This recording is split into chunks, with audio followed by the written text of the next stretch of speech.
Здравствуйте, and welcome to episode 15 of my Soviet Union vlog. In this episode, we're going to be thinking about the cults of personality across the four main leaders of the Soviet Union: Lenin, Stalin, Khrushchev, and Brezhnev. This is part of theme 3 in the Edexcel course about control of the people.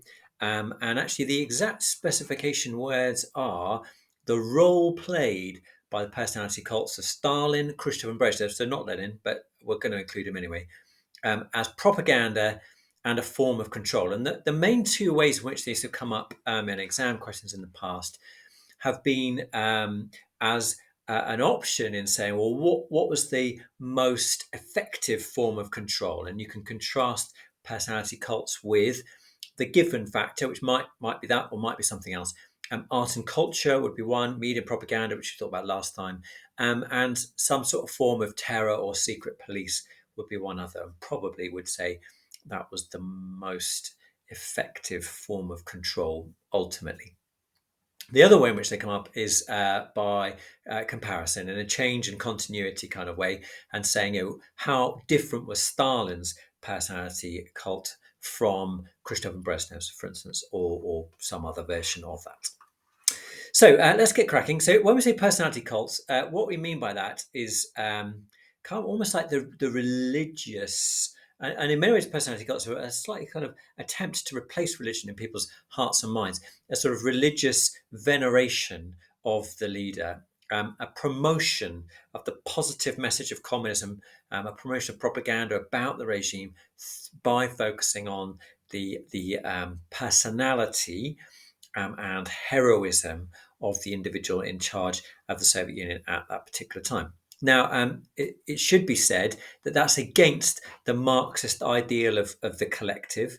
And Trotsky very early on accused Stalin of betraying the revolution through the personality cult. And Khrushchev later accused Stalin of doing exactly the same thing, of being a dictator and developing a personality cult, even though, of course, Khrushchev himself develops a personality cult. In 1964, he's actually accused of the same thing by Brezhnev and his allies.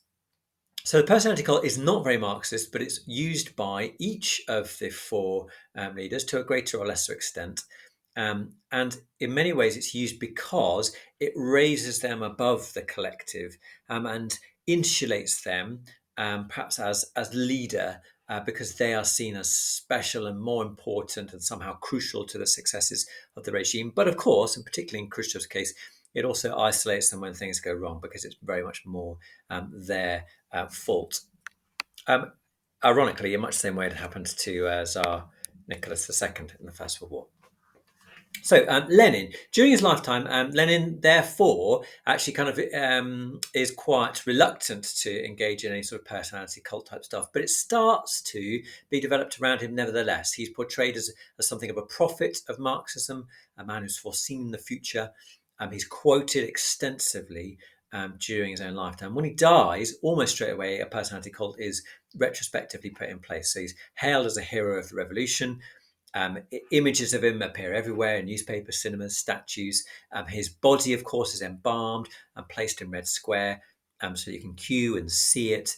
And lots of people do, which is evidence of the support that Lenin himself engendered as leader of the Soviet Union. And Petrograd is renamed Leningrad in 1924. And then subsequent to that, each of the three leaders, Stalin, Khrushchev, Brezhnev, all look back to Lenin and see themselves or portray themselves as successors of Lenin himself. Of course, starting with Stalin, who turns up to the funeral and says, I'm the chief mourner, and starts the Lenin enrollment, portrays himself as Lenin's closest colleague, hero of the Civil War, and then as kind of savior of the revolution, warding off attacks from the left and then the right. Trotsky, on the other hand, Stalin's great rival, is removed from pictures and photos very much in the opposite way to kind of try and paint him out of the picture of the revolution, so that Trotsky cannot be the hero because he wasn't even there. Who knows what Trotsky was? And Stalin, of course, was the hero because he was there and was the key man, even though actually the reverse of that really had been true. In 1925, Tsaritsyn is renamed Stalingrad. Images of Stalin are used throughout the 30s to reinforce his power, giving the impression of him being present and all-knowing in various places and situations. He's presented as the Vozhd, the VOZHD, the boss of Russia, the Vozhd, and benefactor, inspiration, defender of socialism. He's painted, you've probably seen pictures of him with, uh, let's start with triumphs of the 5-year plans, for instance. So there's a famous picture of him posing at the Ryon hydroelectric plant in 1935. Ryon is RYON. And in various other situations as well, standing in front of big achievements and photographed in front of big achievements as well, or statues of him alongside the canals that are built to. I think the White Sea Canal has lots of statues of him alongside it. Pictures of him with children were very common, portraying him as a father figure. Pictures of him in the Second World War as Generalissimo, the military leader who is defending the Soviet Union against the horrible Nazis. But of course, increasingly, I would say this doesn't reflect the reality of Stalin's situation as leader. He rarely meets any normal citizens after 1930, but he's always, nevertheless, portrayed as like the down-to-earth man of the people in plain clothes, smoking a pipe. A happy private life and family life is invoked in these images. Stalin as the devoted son, but in fact, he only saw his mother 3 times in 40 years. And he often referred to her as an old whore. And yeah, so therefore, the family life thing was very much made up. Nevertheless, it's so effective that his home in Georgia becomes a shrine, and he's like the favourite son of Georgia, probably even now. He gathers these ridiculous titles like Brilliant Genius of Humanity. He's portrayed in statues as being very tall and imposing, but he's actually 5'6". In the film The Fall of Berlin, which was made in 1950, he's portrayed as being key to the fall of Berlin, but actually he didn't turn up in Berlin until the Second World War had finished. So this sort of gap between reality and the portrayal grows and grows over time, and that's partly because Stalin's in power for so long. But after the Second World War, in the late 40s, early 50s, Stalin, of course, is an old man, and so people literally meet Stalin and don't recognise him because he's this old, stooped man with grey hair, a bit shriveled, pockmarked face, and he just doesn't look like any of the portraits that are being put out about him.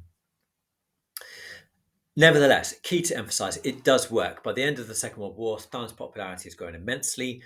He's seen as the benefactor, inspiration, the saviour of the socialism, but also the saviour of Mother Russia. Even people who aren't communists still see him as a heroic and victorious leader.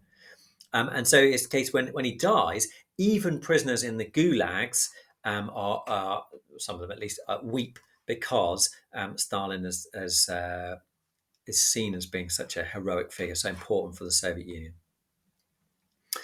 So Stalin dies in 1953. Khrushchev is the next leader, or next dominant leader. And he is, as we know, greatly critical of Stalin. He criticised particularly the glorification of Stalin, and he contrasts that with the Soviet people. And he says that the Soviet people are the people who should be glorified as a mass rather than this individual. So the image of Stalin is kind of quietly dropped from the media.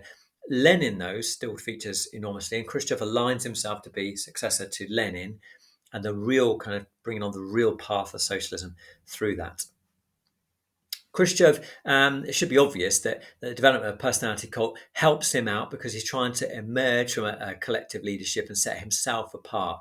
So he uses a personality cult to try and develop that. He's also quite egotistical. So he likes being the centre of attention and likes it when people kind of look at him as being the great leader. It's made a little bit easier for him because he makes his son-in-law editor of Izvestia. Izvestia is Isvestiya. That was an important paper in the Soviet Union. His son-in-law was called Alexei Adzubei, if you want to know that, Adzhubei. And yeah, so pictures are taken of him in visits to collective farms. And the idea very much with Khrushchev is to portray him as this great reformer, this kind of man of ideas, this man of the people, which in some ways he was, and to align him with the great successes of the era. So the collective farms, the Virgin Land Scheme, and then with this space race. So as soon as Yuri Gagarin gets back to Earth in 1957, he's kind of lined up for meeting with Khrushchev. I think it might be the next day, and within a couple of days, he's kind of bust in, and this huge crowd celebrating this amazing achievement, and Khrushchev is right there next to Yuri Gagarin. So that works really well. Except that, of course, as time goes on and these things turn out not to be such great successes, Khrushchev, the personality cult, doesn't quite work as well for that reason.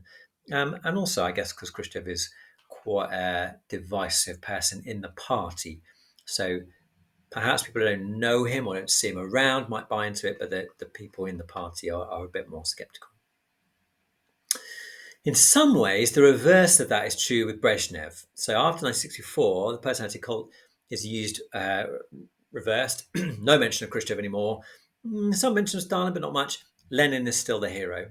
And again, Brezhnev, like Khrushchev, and Stalin actually, used the personality cult as a way of emerging from being first among equals, being part of the collective, to being the sole kind of leader that people look up to.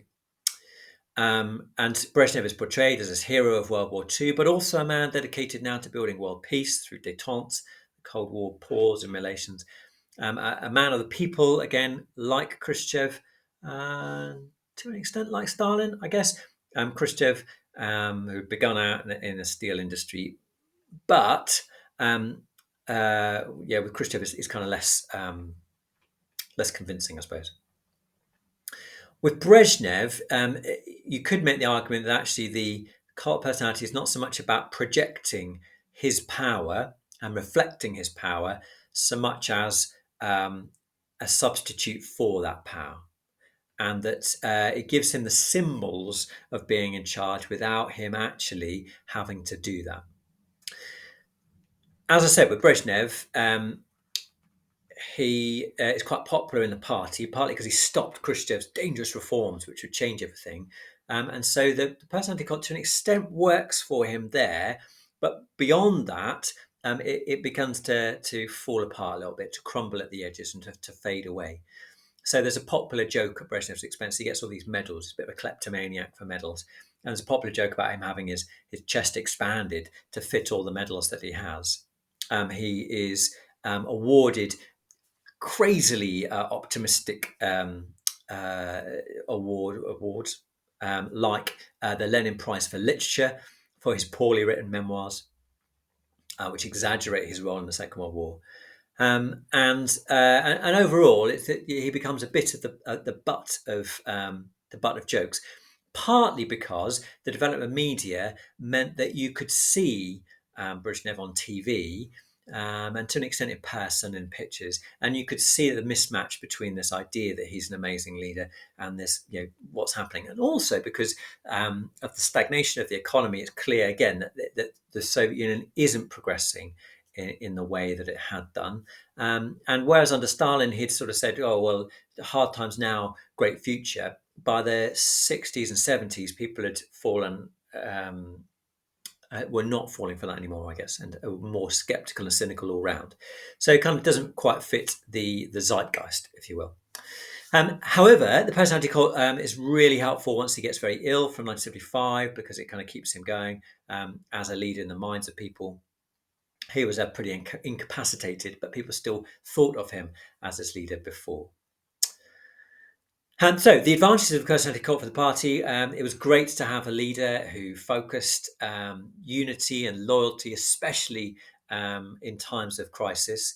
It provides a human face for the bureaucracy and the sort of theoretical ideas of communism. It provides a figurehead, someone that everyone can buy into, and ideally everyone around the Soviet Union, not just Russians. It also makes quite traditional use of Russian attitudes. They were used to this idea of loyalty to one figure under the Tsar, and so it kind of replicates that too. But over time, it becomes less convincing and less effective as a tool of control. Hope that gives you a bit of a rundown. Thanks so much. See you next time when we'll think about culture and art and religion, again, as tools of control.